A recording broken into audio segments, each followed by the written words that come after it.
Boa tarde, você está no Labcast, o podcast do Direito aqui da UBRA. Eu sou Maurício Mosquen Silveira, sou professor de Direito Penal e Direitos Humanos aqui da casa.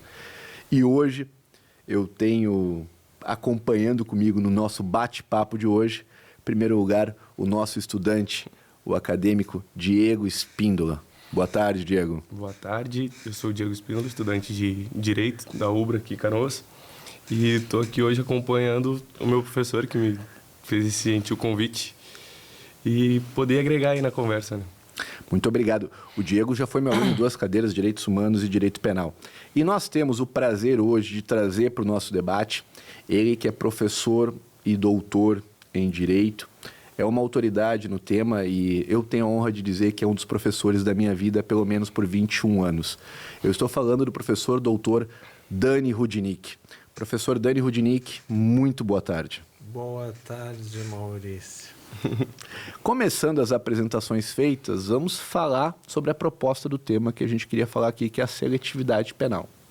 Esse debate para dizer se existe realmente essa ideia de que a norma serve para alguns e não serve para outros. Esse pensamento se constrói como, professor Dani?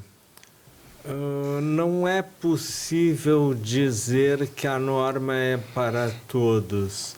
Apesar do discurso da Revolução Francesa de igualdade, de construção de uma norma geral, em alguns casos é bastante óbvio que não é assim que funciona. E inúmeros trabalhos demonstram, provam que a norma penal ela é endereçada, ela é dirigida a um público determinado. Isso está comprovado. A gente acaba vendo, por exemplo, e aí falando na própria questão pegando uma pesquisa que eu tenho feito sobre a lei antidrogas, por exemplo, que é a construção do perigo abstrato, que é tão importante, por exemplo, para os direitos difusos, acaba também sendo usado para essa construção. Então, a gente tem alguns casos, por exemplo, que na complementação da norma, que é a ponta que vai aplicar a lei, a gente tem ali a aplicação dessa seletividade. A seletividade ela está em todo o processo, desde a construção até a aplicação. Então, tu tens razão, quando a gente pensa nos crimes de drogas, a gente tem que pensar a que droga nós estamos nos referindo. Existem drogas que são lícitas, existem drogas que são ilícitas. Aí nós temos uma primeira seletividade.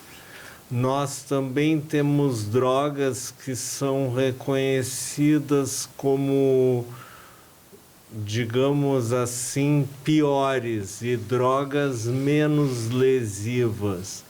Tem outra seletividade. O sistema ele é todo preparado para escolher quando e onde funcionar. Interessante. Diego, entra com a gente nesse papo aí, vamos lá. Nessa parte entre questões das drogas e da seletividade, eu concordo plenamente. É totalmente estruturado para isso, né? Tipo, essas drogas mais agravantes em si, tanto que a gente tem drogas muito lesivas, são lícitas. Por exemplo, o álcool é uma delas e ele acaba dando uma renda boa para o governo, então acredito que por isso que tem essa seletividade em si. E também porque a gente acaba vendo, por exemplo, a construção histórica que tem alguns delitos. Como, por exemplo, a construção histórica que tem sobre o usuário da maconha estar ligado, por exemplo, à etnia negra. Isso é uma coisa muito interessante porque acaba dando aí uma outra questão que a gente vai ver dentro dos presídios, professor, que é o seguinte: 78% das pessoas presas por tráfico de drogas são negras. Isso faz a gente fazer uma pergunta. Primeiro, se só negros traficam, que é uma hipótese que a gente já pode refutar, ou se a norma está sendo aplicada para determinar uma coisa e outra. E aí, só complementando para te passar a pergunta, quando o Instituto de Juriptometria diz que dados apontam que para ser declarado usuário uma pessoa da etnia branca pode estar com 33 gramas de maconha e da etnia negra para ser considerada traficante com 30, quer dizer que existe essa seletividade caminhando pela norma aí também, né? Exatamente, essa é a seletividade. O sistema escolhe quem punir e, preferencialmente, ele quer punir quem? Negros e pobres. Essa é uma realidade que se percebe ainda no país. Esses estudos que mostram o quanto ou quando uma pessoa branca e uma pessoa negra são levadas perante o juiz mostram que a seletividade não está apenas no legislativo, está também no judiciário. Que, aliás, a gente pode também refletir pelo outro lado. Qual o percentual de negros na nossa sociedade? Qual o percentual de magistrados negros? Não há uma correspondência. A nossa sociedade é evidentemente racista e esse racismo se espelha, se reflete na seletividade penal. Em muitos casos também a gente já é julgado assim, muita gente tem preconceito por isso exatamente por causa da seletividade também, né? Inclusive o próprio STF entende isso. Acho que foi uma jurisprudência que eu li, onde o STF viu que o policial tinha botado no depoimento dele a questão toda que o que foi o flagrante foi a cor e o local onde ele estava. E assim ele retirou, né? Ele reconheceu que não pode ser visto por isso, né? Não pode ser seletivo nesse nível, porque não aconteceria se fosse em outros casos, em outros ambientes também, ou até a cor de pele diferente. Exatamente, essa é a seletividade. E a repetição de casos como esses, que infelizmente é uma realidade em todo o país, isso demonstra um problema sério para o Estado. O Poder Judiciário, o Estado tem buscado, através de políticas públicas muito fortes, enfrentar a discriminação contra a mulher. E está certo em fazê-lo. Mas é necessário também pensar em relação às questões raciais.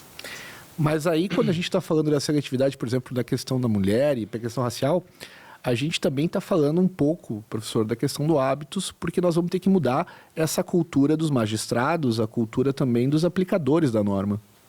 Certamente, como dizia Albert Einstein, é mais difícil quebrar um preconceito do que quebrar um átomo. Fazer uma bomba atômica exige um conhecimento científico. Agora, fazer com que as pessoas mudem a sua forma de pensar, isso, infelizmente, é muito complicado quando se fala de preconceitos. E aí eu fico me batendo se a seletividade penal, que ela passa na norma e que ela está na sociedade, se a gente só enfrenta ela com a norma ou se a gente enfrenta com a mudança também de cultura, né? Essa é uma boa pergunta. Como é que a gente muda a sociedade? O direito é um instrumento de mudança da sociedade? Me parece que não. Paulo Freire dizia isso, Paulo Freire vivia isso. Ele se formou jurista, se formou em direito e abandonou a carreira jurídica para se dedicar à pedagogia, porque ele achava que seria mais fácil assim de transformar para melhor a sociedade.